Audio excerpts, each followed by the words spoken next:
मनपा प्रशासन, पोलीस प्रशासन, जिल्हाधिकारी, नगरविकास सचिव व प्रधान सेवक याच्या संदर्भात 23 जून 2025 रोजी दुपारी 2 वाजता श्रमिक पत्रकार भवन, राजापेठ, अमरावती येथे विजया अठोर व शांता अठोर यांची पत्रकार परिषद पार पडली। प्रस्तुत आहे क्षणचित्र। मी विजया उकरडा अठोर आणि माझी आई शांता उकरडा अठोर 72 वर्षाची 28 एप्रिल 2025 पासून म्हणजे आता 2 महिने पूर्ण होत आहे जिल्हा कचेरी समोर आम्ही धरणे आंदोलन करत आहोत। आणि माझ्या वडिलांची अनुकंपा नोकरी महानगरपालिकेमध्ये 2012 मध्ये बेकायदेशीरपणे अनवरस मुलगा सागर याला देण्यात आली। जेव्हा आम्ही हायकोर्टामध्ये गेलो, आमचे वकील ॲडव्होकेट मिलिंद वैष्णव यांना मी 1.5 लाख रुपये फी दिली आणि एवढी फी घेऊन सुद्धा ते मनपा पॅनलवर गेले आणि पॅनलवर असताना ते माझी केस लढले आणि हरले। त्याच्यानंतर 2014 मध्ये माझ्या आईचं शासकीय जागेवरचं बेनोडा येथील घर क्रमांक 759 हे घर सागर, कुंताबाई त्याची आई आणि त्याचा भाऊ आकाश या तिघांच्याही नावानं बेकायदेशीरपणे करून दिलं, ती हयात असताना वारसा हक्काने। आणि 2022 मध्ये तिचं घर पाडलं।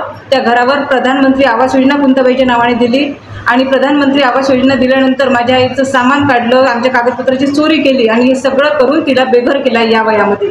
तर यासाठी आम्ही गेल्या 2.5 वर्षापासून महानगरपालिका, त्याच्यानंतर आझाद मैदानावरती मी 40 दिवस आंदोलन केलं, त्याच्यानंतर जंतर मंतर मैदान, सगळे ऑफिस फिरून झाले, सगळे कार्यालय, प्रधानमंत्री कार्यालयापर्यंत फिरून झाले। त्याच्यानंतर आता आपल्या देशाचे माननीय सरन्यायाधीश भूषण गवई साहेब त्यांना निवेदन दिलेलं आहे आणि त्यांना न्याय मागत आहे की सर, आता आमच्यावर दुसरं कोणीही, कोणत्याही कार्यालयाचे अधिकारी, कर्मचारी, सचिव, मुख्यमंत्री, प्रधानमंत्री कोणीही लक्ष देत नाही, म्हणून तुम्हीच आता आम्हाला न्याय द्या, कारण आम्ही सुप्रीम कोर्टापर्यंत आलेलो आहोत।